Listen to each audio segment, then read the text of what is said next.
Hey everyone, this video is going to be what you should do for your first wargaming tournament. Maybe you're a casual wargamer or a semi-competitive wargamer, but you've only mostly played within your friend group, either in your basement or on the floor, or maybe you play at a game store or a local wargaming group, and you're trying to take it to the next level and enter the tournament scene, which can be somewhat intimidating initially, but hopefully that these tips that I give you will allow you to go in with a level head and just have an enjoyable experience, which should be the ultimate goal.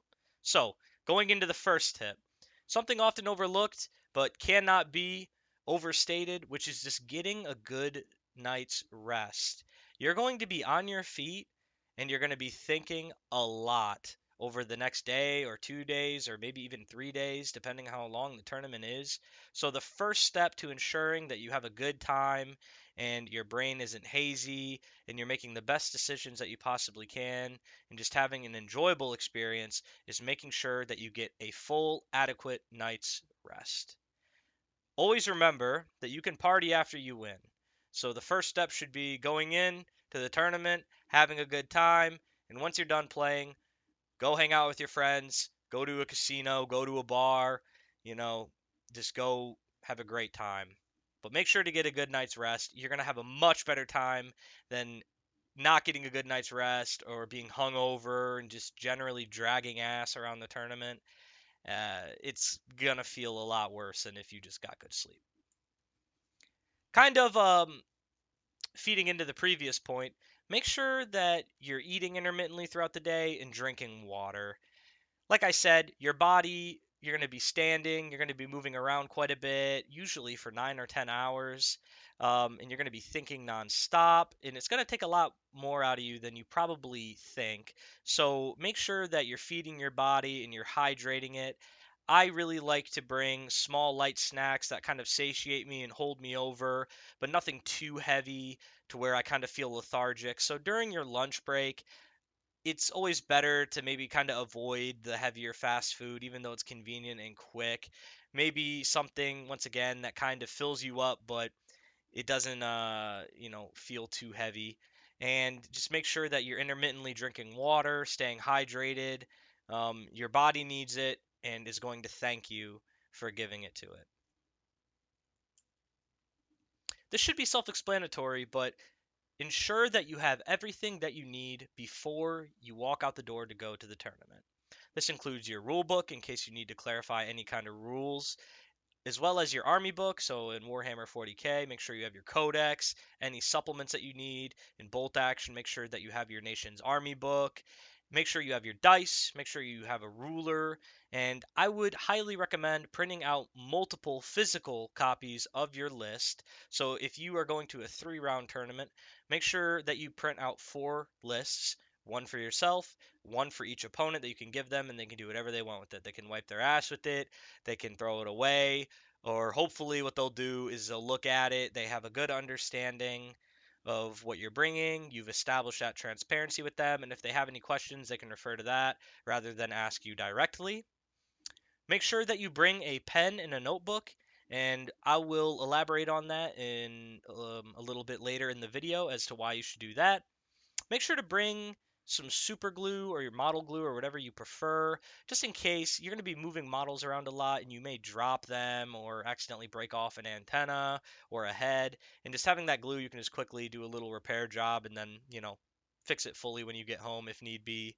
And most importantly, bring your army.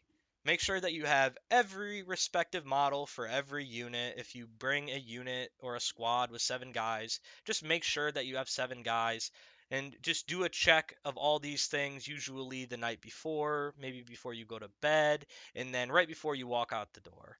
Because it is a very awkward feeling arriving to a tournament and you forgot your tape measure, and maybe you got to borrow your opponent's or somehow ask if anyone has a spare one. Or any of the things on this list, not having them when you show up is embarrassing, and it just kind of impedes on that fluidity that you're looking for when you're at a tournament. You want things to be as smooth as possible. You don't want to be thinking about these small things. You want to be thinking about the games that you're going to be playing and having a good time. Read the frickin' packet, yo. So before you arrive to a tournament, or as you arrive, the tournament organizer is going to hand you a mission packet. This is going to entail all the details for all the missions you're going to be playing, the victory conditions, the deployment, maybe terrain setup, and if you receive this before the tournament and before the list submission deadline, you may be able to use it to kind of give you some insight on how to build your list in order to adapt to the missions. And once again, just ensure that you are thoroughly reading the mission packet and you understand it in its entirety. And if you have questions, ask the TO. There's been times where I haven't fully understood something in a mission packet. I brought it up to the TO, and it's a good thing I did because multiple people didn't know. So it would have been the blind leading the blind on whatever mission the question arose from. Have a plan. This is especially important in alternating activation games like Star Wars Legion or Bolt Action. Um, Having a plan can become somewhat difficult as a new player because there's a lot of chaos and moving parts in the game, and you may want to quickly reactively react to something and you'll be all over the place. Staying deliberate with your actions and your strategy will often lead to a victory.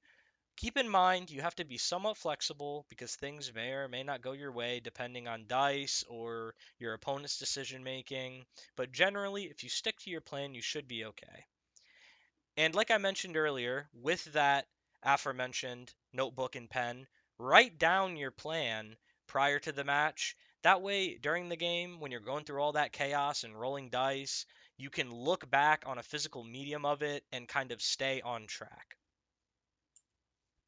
Be humble in victory and gracious in defeat. Having a good attitude before you go into a tournament and while you're there is really going to enhance the experience of the tournament a lot. Trust me when I say this. It is a very small community, relatively speaking, as for myself, playing in northwestern Ohio and southeastern Michigan, I would say every time I go to an event, I know about 75% of the people there from a previous event on a first name basis. So, how you kind of represent yourself to the community is going to affect your interactions with other players, and ensuring that you remain positive and calm is going to make sure that you end up leaving with new friends and get invited to follow on games and other tournaments and events in the future. Really try to be patient with some players. There's players that sadly are very abrasive, they may be rude to you. If this happens, just call for a judge or a TO in order to resolve the issue. And most importantly, don't let it ruin your day or that game. Try to stay focused on the objective at hand and just have a good time playing the game.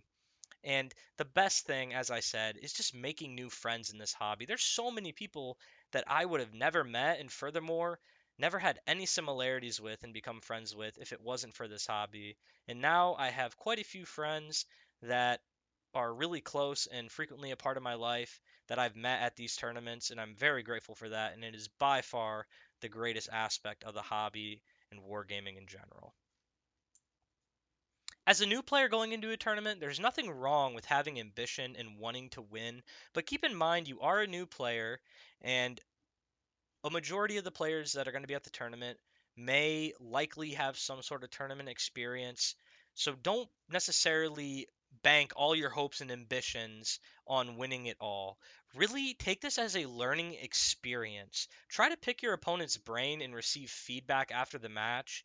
Ask them questions about certain decision points during the game that you made that maybe you were unsure on.